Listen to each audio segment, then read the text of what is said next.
ప్రాచీన కాలం నాటి కథ ఇది.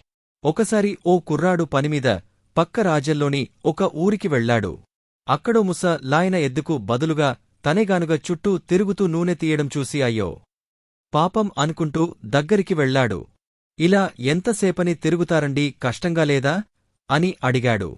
దానికి ఆ పెద్దాయన, దిగులు పడకబ్బాయ్, రేపటికి అంతా మారిపోవచ్చు అని బదులిచ్చాడు.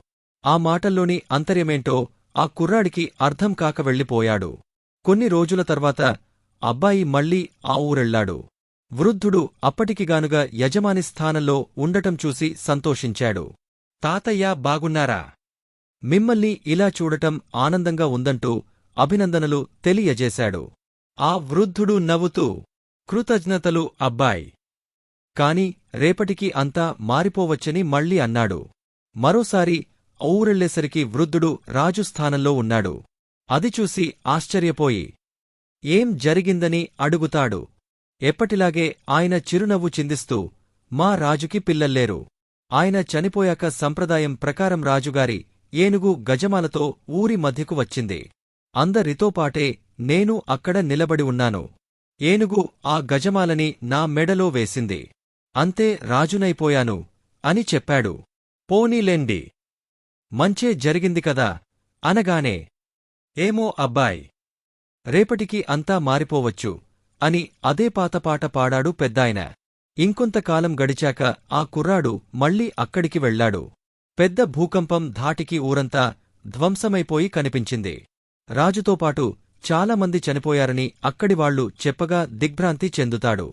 ఆ సమయంలో రేపటికి అంతా మారిపోవచ్చు అన్న పెద్దాయన మాటలు గుర్తొస్తాయి.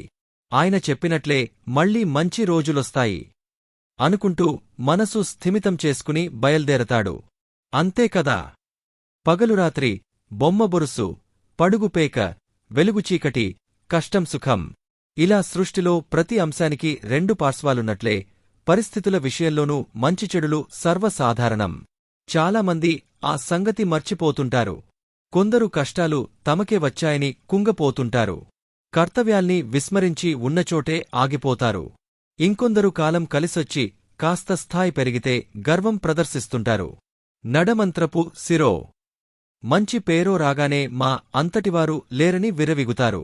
అందుకే ఏదీ శాశ్వతం కాదని, వచ్చేవన్నీ వెళ్ళిపోవడానికే తప్ప ఉండటానికి కాదని తెలుసుకోవాలి. రేపటి రోజు తప్పకుండా ఉంటుందని అనుక్షణం గుర్తు చేసుకోవాలి.